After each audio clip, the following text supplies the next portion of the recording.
literally from around the world, and I fell in love with doing festivals. So with that right there, meeting people, whether you want to go on the networking trail or the mentoring trail with that, how did you start learning from them? Because it's one thing, like you said, to get a kiss and meet somebody, you know, when I helped with the festival, there's people, I didn't kiss anyone, I just shook hands.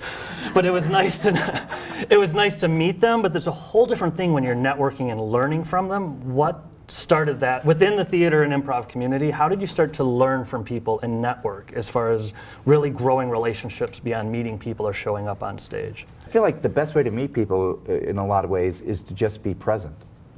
You know, I guess I'm looking at that because later on I went to England and I had lunch with David Parafat, and he offered to help out with a show that we were trying to bring over to London. And I went over there just to have lunch. I wasn't thinking, you know, I bet you I could convince this guy to do this, this, and this for me out of, you know, but instead we had a great conversation, and he's like, how can I help? And I guess that's a lot of it, is like just being present and being open and being available and connecting, and then not wanting anything other than the connection. If you have that shark mentality going on of like, I need to feed, I need to feed, I need to network feed, I need to start a feed, I need to sell it, whatever it is, you're just a shark that's zooming through any interaction versus what are you enjoying about this experience that with this other person. And then those are the ones that when you've connected with that, more times than not, people want to help you out.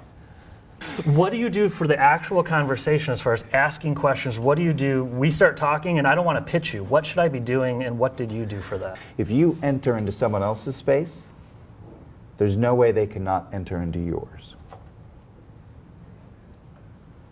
It's like impossible.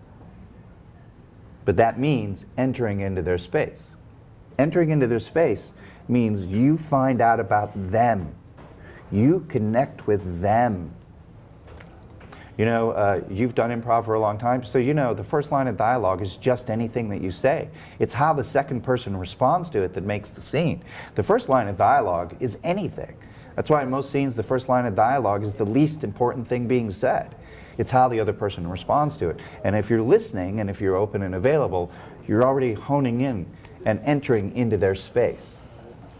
And it is inevitable. I've never experienced it.